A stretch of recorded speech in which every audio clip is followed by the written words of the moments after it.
সকলোকে স্বাগত সম্ভাষণ জ্ঞাপন কৰিছো।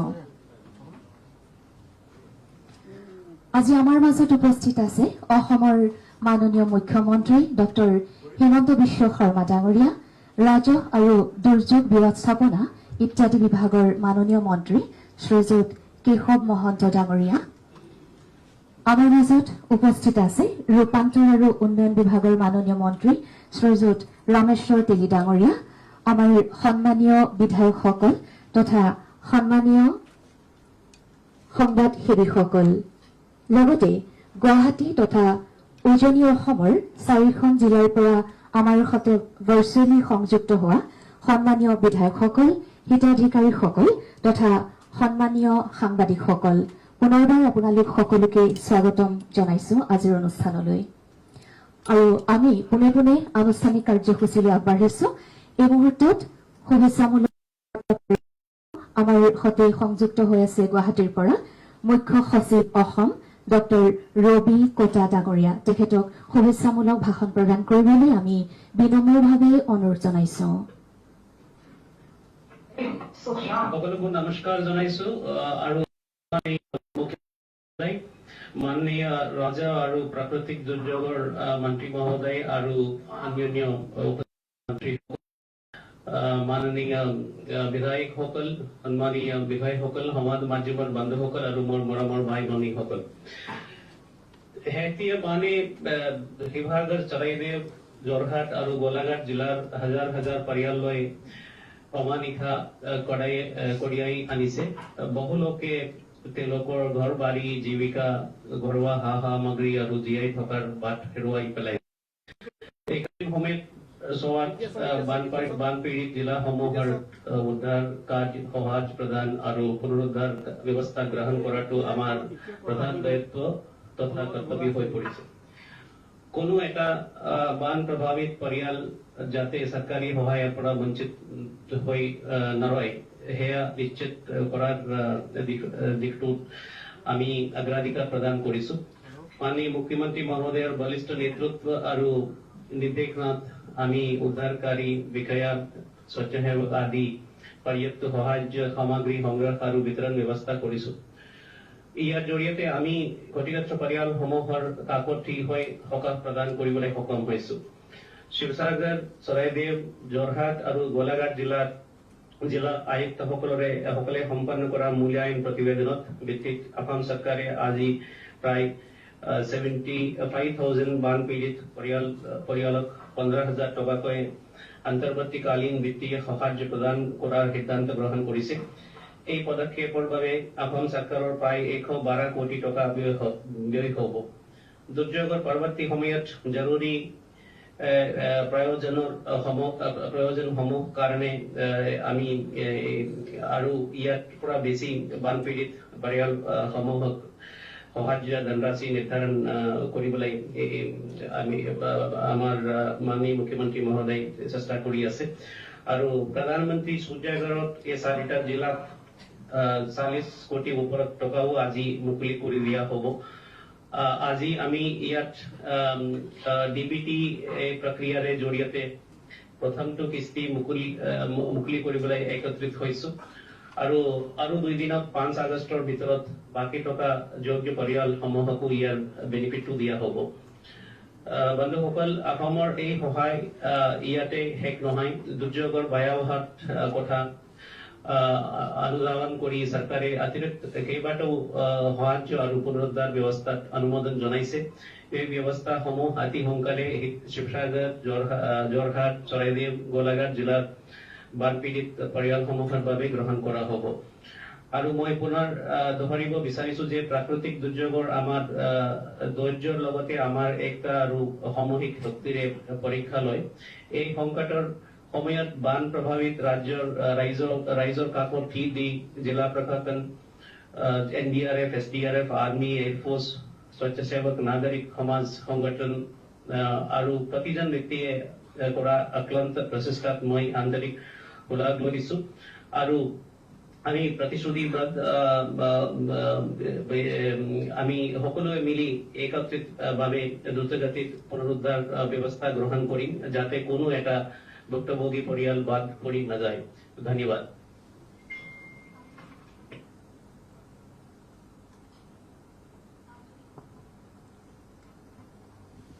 আন্তৰিক ধন্যবাদ আৰু কৃতজ্ঞতা জ্ঞাপন কৰিছো মুখ্য সচিব অসম ডক্টৰ ৰবি কোটা ডাঙৰীয়াক।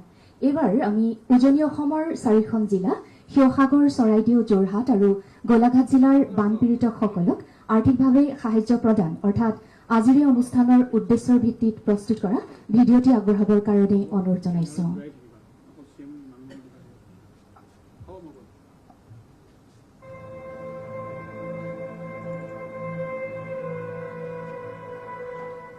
যোৱা জুলাই মাহত হোৱা প্ৰলয়ংকৰী বানে উজনি অসমৰ চৰাইদেউ, শিৱসাগৰ, যোৰহাট আৰু গোলাঘাট জিলাত এক ভয়ংকৰ বিভীষিকাৰ সৃষ্টি কৰিলে। চকুৰ পলকতে পানীৰ তলত বুৰ গ'ল হাজাৰ হাজাৰ বিঘা সোণোৱালী শস্য পথাৰ, উটি গ'ল সপোনৰ ঘৰ দুৱাৰ আৰু বানৰ তাণ্ডৱে জনজীৱনলৈ নমাই আনিলে এক অৱৰ্ণনীয় দুৰ্দশা। এই চৰম সংকটৰ সময়ত দুৰ্দশাগ্ৰস্ত বানাক্ৰান্ত ৰাইজক তৎকালীনভাৱে সকাহ দিয়াৰ উদ্দেশ্যে মাননীয় মুখ্যমন্ত্ৰী মহোদয়ে কেইবাটাও গুৰুত্বপূৰ্ণ অন্তৱৰ্তীকালীন সাহায্য ঘোষণা কৰিছে। প্ৰথম পৰ্যায়ত 4খন জিলাৰ প্ৰায় ৭৫,০০০টা বানাক্ৰান্ত পৰিয়াললৈ প্ৰত্যক্ষ লাভ হস্তান্তৰ প্ৰক্ৰিয়াৰে মুঠ প্ৰায় ১১২ কোটি টকা আবণ্টন দিয়া হৈছে। ইয়াৰ অধীনত প্ৰতিটো পৰিয়ালে ৩ আগষ্টৰ পৰা ৫ আগষ্টৰ ভিতৰত ১৫,০০০ টকাকৈ লাভ কৰিব।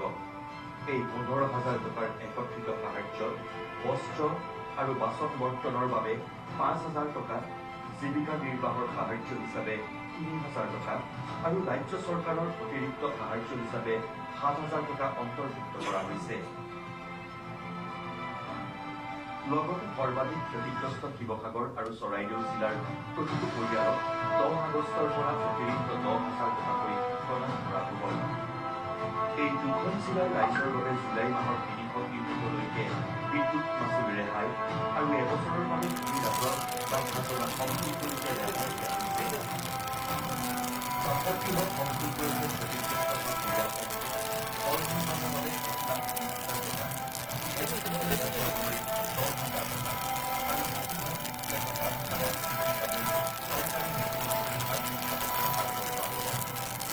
ইয়াৰ উপৰি বানত ক্ষতিগ্ৰস্ত অংগনৱাড়ী কেন্দ্ৰ আৰু চৰকাৰী বিদ্যালয়সমূহৰ মেৰামতিৰ বাবে ২ৰ পৰা ২.৫ লাখ টকাকৈ আবণ্টন তথা ক্ষতিগ্ৰস্ত নামঘৰসমূহলৈও সাহায্য আগবঢ়োৱাৰ লগতে প্ৰতিটো পৰিয়ালক ৰাজ্যিক দুৰ্যোগ সঁহাৰি পুঁজিৰ অধীনত চৰকাৰী অনুদান প্ৰদান কৰা হ'ব।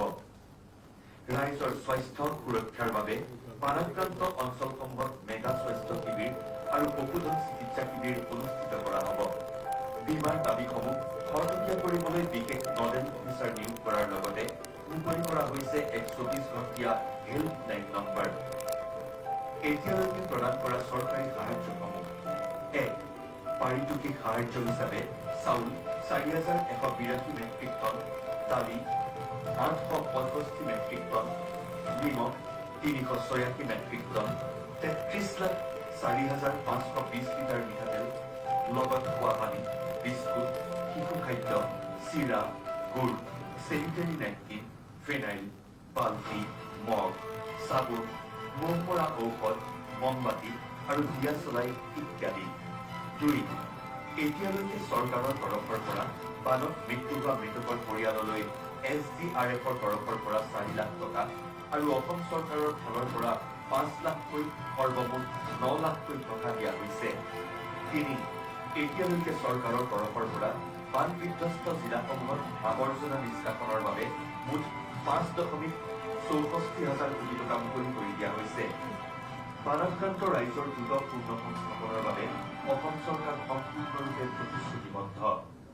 এই সংকটকালত আমি সদায় আপোনালোক থাকিব।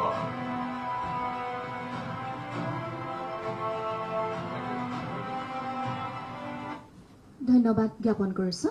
এইবাৰ অসমৰ মাননীয় মুখ্যমন্ত্ৰী ডক্টৰ হিমন্ত বিশ্ব শৰ্মা ডাঙৰীয়াক বানপীড়িত পৰিয়ালৰ বাবে বেংক ট্ৰান্সফাৰৰ জৰিয়তে আৰ্থিক সাহায্য প্ৰদানৰ আনুষ্ঠানিকতা ৰিমৰ্টৰ বুটাম টিপি ভাৰ্চুৱেলি কৰিবৰ কাৰণে বিনম্ৰভাৱে অনুৰোধ জনাইছো।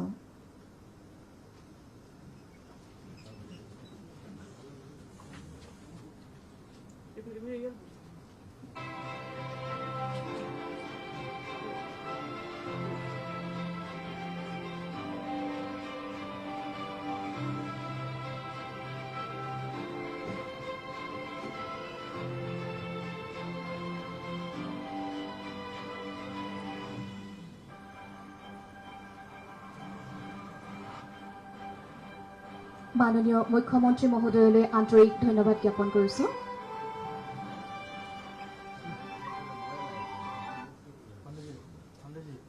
এইখিনিতে আমি অন্য এটি কাৰ্যসূচী সম্পাদনা কৰিবলৈ আগবাঢ়িছোঁ। PM সূৰ্য ঘৰ মুফ্ত বিজলী যোজনাৰ অধীনত ৰাজ্যিক সাহায্যৰ পুঁজি উজনি অসমৰ 4খন জিলা শিৱসাগৰ, চৰাইদেউ, যোৰহাট আৰু গোলাঘাটৰ যোগ্য হিতাধিকাৰীৰ বাবে ভাৰ্চুৱেলি মুকলি কৰিবলৈ অসমৰ মাননীয় মুখ্যমন্ত্ৰী ডক্টৰ হিমন্ত বিশ্ব শৰ্মা ডাঙৰীয়াক বিনম্ৰতাৰে অনুৰোধ জনাইছোঁ।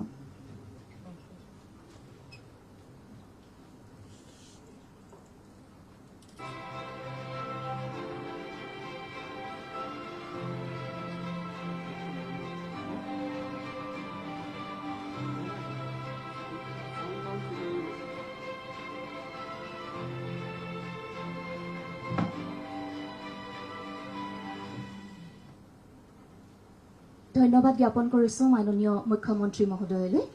এইবাৰ অসমৰ মাননীয় মুখ্যমন্ত্ৰী ডক্টৰ হিমন্ত বিশ্ব শৰ্মা ডাঙৰীয়াক তেখেতৰ বহুমূলীয়া ভাষণ প্ৰদান কৰিবলৈ অনুৰোধ জনাইছোঁ।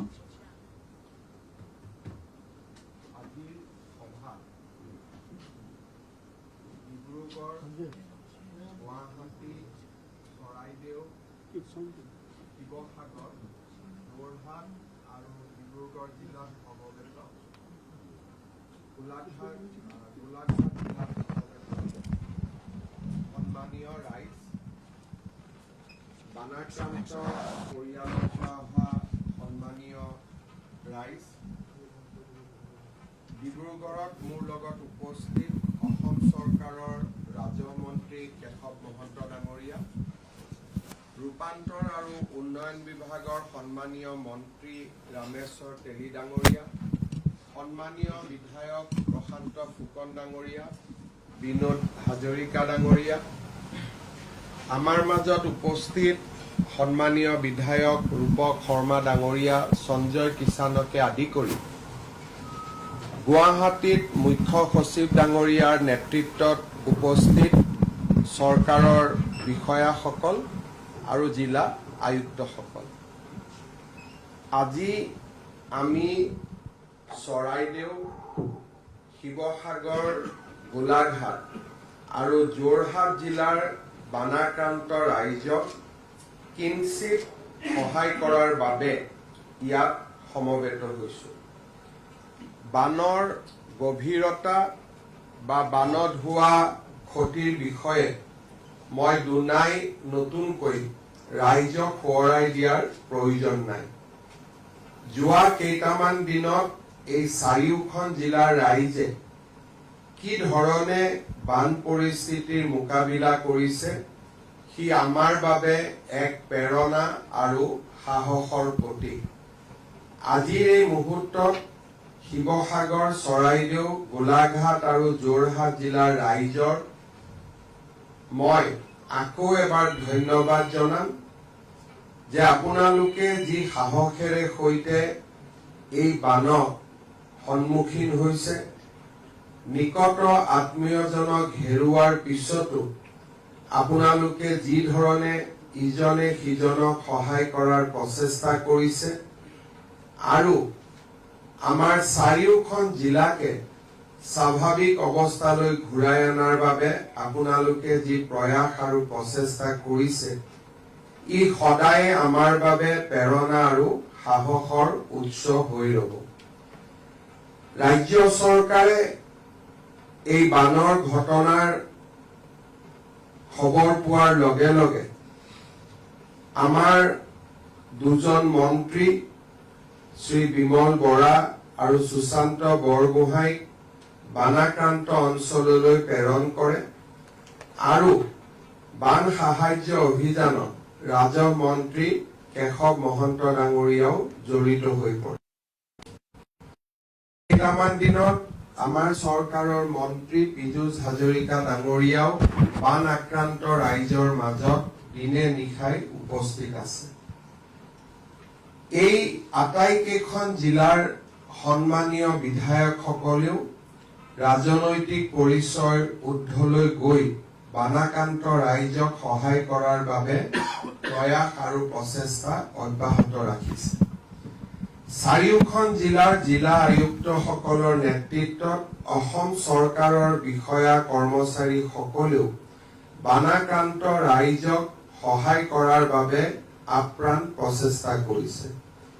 অসমৰ বিভিন্ন স্থানৰ পৰা NGO, বিভিন্ন জাতীয় সংগঠন আৰু হৃদয়বান ৰাইজেও ব্যক্তিগত আৰু সামূহিক প্ৰচেষ্টাৰ মাজেৰে বানাক্ৰান্ত ৰাইজক সহায় কৰাৰ বাবে প্ৰয়াস অব্যাহত ৰাখিছে। এই প্ৰচেষ্টাক আৰু অধিক গতি দিবলৈ ইতিমধ্যে ৰাজ্য চৰকাৰে কেন্দ্ৰীয় চৰকাৰৰ সৈতে আলোচনা কৰি কেইবালানিও আঁচনি বা কেইবালানিও আমি সহায় কৰাৰ বাবে চৰকাৰৰ সিদ্ধান্ত ইতিমধ্যে আমি বিভিন্ন পৰ্যায়ত ঘোষণা কৰিছো। যোৱা 1 মাৰ্চত আমি অৰুণোদয় আঁচনিৰ জৰিয়তে এই চাৰিওখন জিলাৰ ৰাইজৰ বেংক একাউণ্টলৈ 2500 টকা পঠিয়াবলৈ সক্ষম হৈছিলো।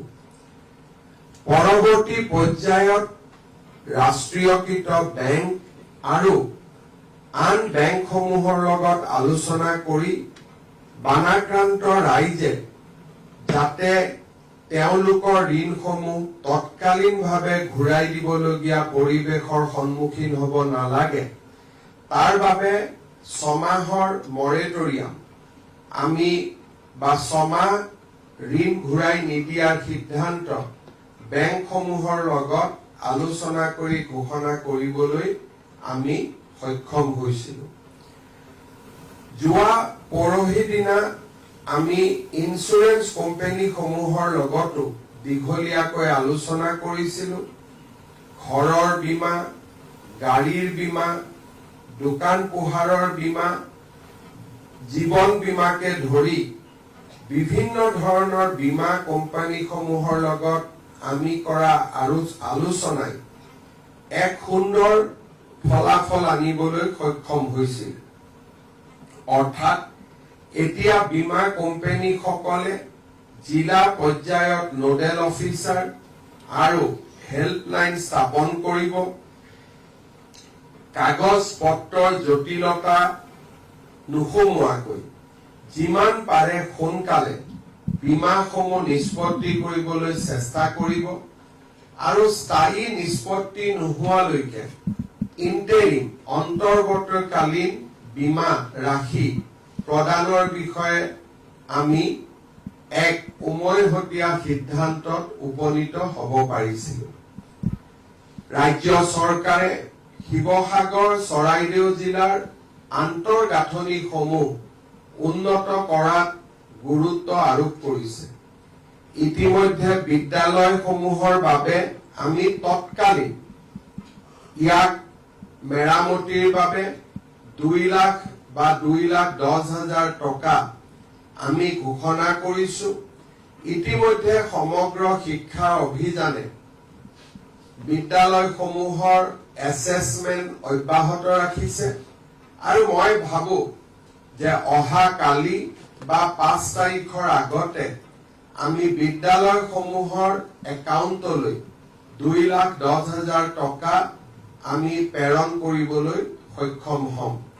মই জিলা আয়ুক্তসকলক বিদ্যালয়সমূহৰ যি ডেমেজ ৰিপৰ্ট বা আমাৰ যিটো সাৰ্ভে সমগ্ৰ শিক্ষা অভিযানলৈকে পঠিয়াবৰ বাবে মই আকৌ এবাৰ অনুৰোধ কৰিম। ইতিমধ্যে অসম চৰকাৰৰ শিক্ষা বিভাগে এই 2খন জিলালৈ বিনামূলীয়া পাঠ্যপুথি প্ৰেৰণ কৰিছে। মুখ্যমন্ত্ৰীৰ সাহায্য পুঁজিৰ পৰা আমাৰ কণ কণ শিশুসকলক পুনৰবাৰ 2যোৰকৈ ইউনিফৰ্ম দিয়াৰ বাবে প্ৰয়োজনীয় পুঁজি আমি সমগ্ৰ শিক্ষা অভিযানলৈ মুকলি কৰি দিবলৈ সক্ষম হৈছো। আজি আমি আৰু কেইবাটাও আমাৰ এই যি এটা আমি মিছন লৈছো বা আমি শিৱসাগৰ, চৰাইদেউ জিলাৰ ৰাইজৰ লগত বিপদৰ সময়ত থিয় হৈ থাকিবলৈ আমি যি সিদ্ধান্ত লৈছো তাৰ লগত সংগতি ৰাখি আমি আৰু কেইবাটাও কাম বা কেইবাটাও কৰ্মসূচী ৰূপায়ণ কৰিব বিচাৰিছো। ভাদ মাহৰ নাম প্ৰসংগ অসমৰ আধ্যাত্মিক জীৱনৰ এক এৰাব নোৱাৰা অংগ। ইতিমধ্যে বানে বিধ্বস্ত কৰি থৈ যোৱা আমাৰ নামঘৰসমূহলৈ আমি 1.5 লাখকৈ টকা আগবঢ়াবলৈ সিদ্ধান্ত লৈছো। এই পুঁজিও অহা 7 তাৰিখৰ আগতে আমি মুকলি কৰি দিবলৈ সিদ্ধান্ত লৈছো। সংবেদনশীলতাৰ পৰিচয় দি জুলাই মাহৰ ইলেক্ট্ৰিচিটিৰ বিল পৰিশোধ কৰিব নালাগে শিৱসাগৰ আৰু চৰাইদেউ জিলাৰ ৰাইজে তাৰো সিদ্ধান্ত আমি ৰাজহুৱাভাৱে ঘোষণা কৰিছো। এবছৰলৈ মাটিৰ খাজানা ৰেহাই দিয়াৰ সিদ্ধান্তও ৰাজ্য চৰকাৰে ইতিমধ্যে ঘোষণা কৰিছে। আজি আমি এটা নতুন কাৰ্যসূচী ৰূপায়ণৰ বাবে ইয়াত সমবেত হৈছো।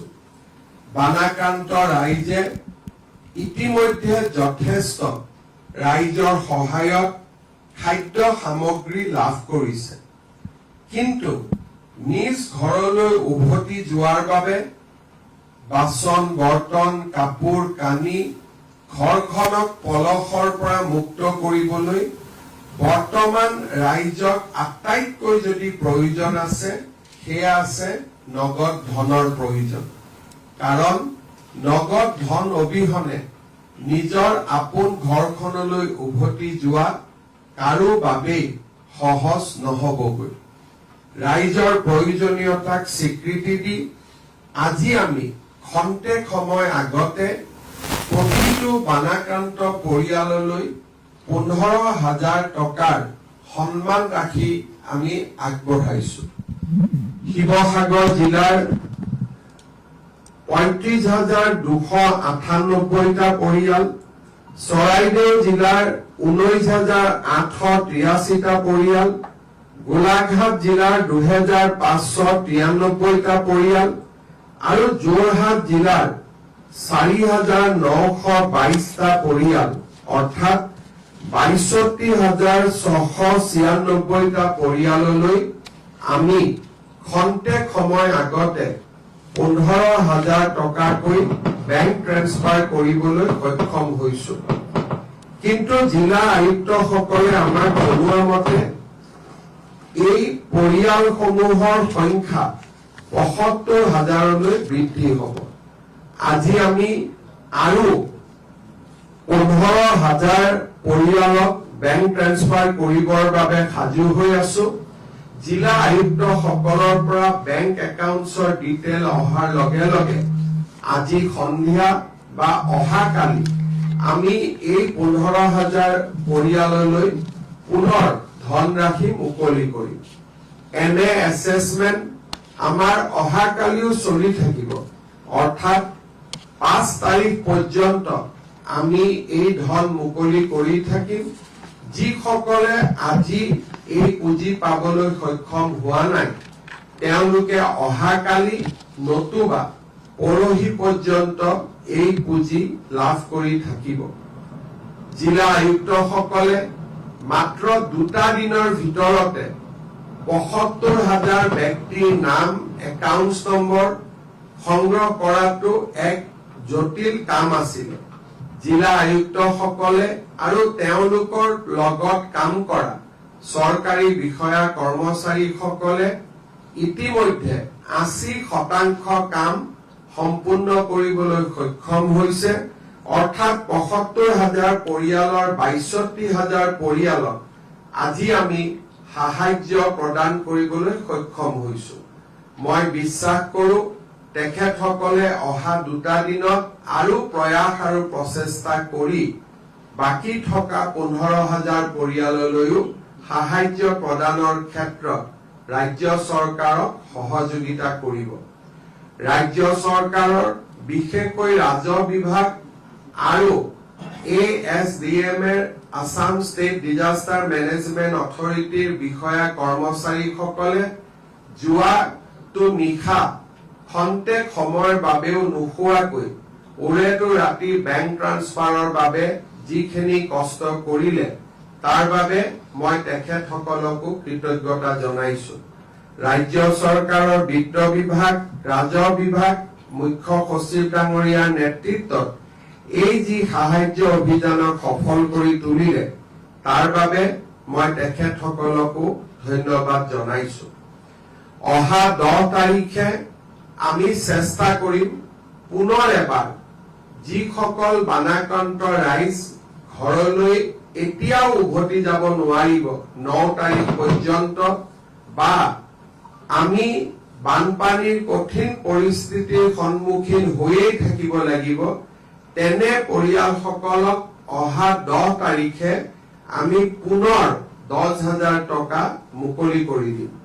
মই মাত্ৰ আশা কৰিম যে এই পুঁজি যিসকল বিপদত পৰি আছে বা পৰি থাকিব মাত্ৰ তেওঁলোকৰ বাবেহে যাতে আমি প্ৰেৰণ কৰিব পাৰো তাৰ বাবে এক সুন্দৰ সমীক্ষাৰ জৰিয়তে জিলা আয়ুক্তসকলে যোগ্যজনৰ নাম আগবঢ়াব। অৰ্থাৎ আজি 15,000 টকা আৰু অহা মাহৰ এই মাহৰ 10 তাৰিখে আকৌ 10,000 টকা আমাৰ বানাক্ৰান্ত পৰিয়ালসমূহলৈকে আমি আগবঢ়াম। অৱশ্যে এই সাহায্য 10 তাৰিখৰ সাহায্য চৰাইদেউ আৰু শিৱসাগৰ জিলাত সীমাবদ্ধ থাকিব। অহা 7 তাৰিখে মই যোৰহাটলৈ যাম আৰু আমি যোৰহাটত চাৰিওখন জিলাৰ বিষয়া কৰ্মচাৰীসকলক প্ৰশিক্ষণ দিম যে কি ধৰণে বানাক্ৰান্ত পৰিয়ালসমূহক স্থায়ী সাহায্য দিয়াৰ বাবে এইবাৰ আমি জৰীপ কৰিব লাগিব। সাধাৰণতে চৰকাৰী জৰীপ প্ৰায় 6 মাহৰ পৰা 9 মাহ পৰ্যন্ত চলি থাকে। এইবাৰৰ বানপানীৰ ক্ষতিপূৰণ অহাবাৰ বানপানী হোৱাৰ প্ৰাক মুহূৰ্তত এইবাৰ এই ব্যৱস্থাক আমি পৰিৱৰ্তন কৰিব খুজিছো। কাৰণ আজি যি সমীক্ষা পোৱা যাব সেই সমীক্ষা 3 মাহ পিছত পোৱা নাযাব। ক্ষয় ক্ষতিৰ বুজ লোৱাৰ এই হৈছে আটাইতকৈ উপযুক্ত সময়। সেইবাবে 7 তাৰিখে আমি বিষয়াসকলৰ প্ৰশিক্ষণৰ ব্যৱস্থা কৰিম। 8 তাৰিখে জিলাসমূহত এই সমীক্ষাকাৰীসকলক বিষয়াসকলে তেওঁলোকৰ বাবে প্ৰয়োজনীয় প্ৰশিক্ষণ প্ৰদান কৰিব। 9 বা 10 তাৰিখৰ পৰা চাৰিওখন জিলাতে গোলাঘাট, যোৰহাট, শিৱসাগৰ, চৰাইদেউ জিলাত আমি স্থায়ী ক্ষতিৰ বুজ লোৱাৰ ব্যৱস্থা আমি আৰম্ভ কৰিম। আৰু মই বিশ্বাস কৰো যে 10 দিনৰ ভিতৰত এই সমীক্ষা আমি সম্পূৰ্ণ কৰিম। আগষ্ট মাহৰ ভিতৰতে স্থায়ী ক্ষতিৰ পুঁজি মুকলি কৰি দিয়াৰ বাবে আমি প্ৰচেষ্টা কৰিম। আৰু কিবা কাৰণত আগষ্ট মাহত সম্ভৱ নহলেও ছেপ্টেম্বৰ মাহৰ প্ৰথম সপ্তাহৰ ভিতৰতে এই স্থায়ী পুঁজি মুকলি কৰি দিয়াৰ বাবে আমি সিদ্ধান্ত লম। প্ৰধানমন্ত্ৰী ডাঙৰীয়াই আমাক আশ্বাস দিছে যে স্থায়ী ক্ষতিৰ সমীক্ষা হোৱাৰ লগে লগে আমাৰ যি স্থায়ী ক্ষতিৰ নৰ্মছ আছে সেই নৰ্মছ মতে যিমান প্ৰয়োজনীয় পুঁজি প্ৰয়োজন হয় ৰাজ্য চৰকাৰক সেই পুঁজি তেখেতে আমাক দিব। তেখেতৰ সাহস আৰু প্ৰেৰণাতে আমি এনে তৎকালীন জৰীপৰ ব্যৱস্থা হাতত লবলৈ সিদ্ধান্ত গ্ৰহণ কৰিছো। মই পুনৰ এবাৰ আজিৰ সভাত উপস্থিত সমূহ ৰাইজকে আকৌ এবাৰ মই ধন্যবাদ জনাইছো। চৰকাৰে কিমান চাউল, দালি, মিঠাতেল আদি যোগান ধৰিছে তাৰ আজি মই ইয়াত আপোনালোকক জনাব বিচৰা নাই। কাৰণ ৰাইজ আৰু চৰকাৰ সকলোৱে লগ লাগি ইতিমধ্যে খাদ্য সামগ্ৰীৰ এক ডাঙৰ প্ৰয়োজনীয়তা পূৰণ কৰিব পাৰিছে। আজি শিৱসাগৰ আৰু চৰাইদেউ জিলাত মোৰ ভ্ৰমণৰ সময়ত ইতিমধ্যে মৃত পৰিয়ালসকলে লাভ কৰা 4 লাখ টকাৰ উপৰিও আৰু এটা সামান্য বৰঙণি হিচাপে আমি আৰু 5 লাখ টকাকৈ এই মৃত পৰিয়ালসকলৰ নিকটতম আত্মীয়সকলক আগবঢ়াম। আমি জানো যে কোনো ধৰণৰ টকাৰ সংখ্যাৰে মৃত্যুৰ যি অপূৰণীয় ক্ষতি তাক পূৰণ কৰিব নোৱাৰি। তথাপিতো এই মুহূৰ্তত সেই পৰিয়ালসকলৰ লগত থিয় হৈ থকাটো আমাৰ দায়িত্ব আৰু কৰ্তব্য। এই দায়িত্ব আৰু কৰ্তব্য আমি নিষ্ঠাৰে সৈতে পালন কৰিবলৈ প্ৰচেষ্টা কৰিম। পুনৰ এবাৰ আপোনালোক সকলোকে মোৰ অন্তৰৰ ধন্যবাদ জনাই বিশেষকৈ চাৰিওখন জিলাত সমবেত ৰাইজৰ সাহসক আকৌ এবাৰ মই মোৰ প্ৰণাম জনাই মই মোৰ বক্তব্যৰ সামৰণি মাৰিছো। আজি আমাৰ এই অনুষ্ঠানত গোলাঘাট, যোৰহাট, শিৱসাগৰ, চৰাইদেউৰ বিধায়কসকল, মন্ত্ৰীসকলো উপস্থিত আছে। সকলোকে মোৰ শুভেচ্ছা জনাই মই মোৰ বক্তব্যৰ সামৰণি মাৰিছো। জয় হিন্দ, বন্দে মাতৰম। মাননীয় মুখ্যমন্ত্ৰী ডক্টৰ হিমন্ত বিশ্ব শৰ্মা ডাঙৰীয়ালৈ আন্তৰিক ধন্যবাদ আৰু কৃতজ্ঞতা জ্ঞাপন কৰিছো তেখেতৰ বহুমূলীয়া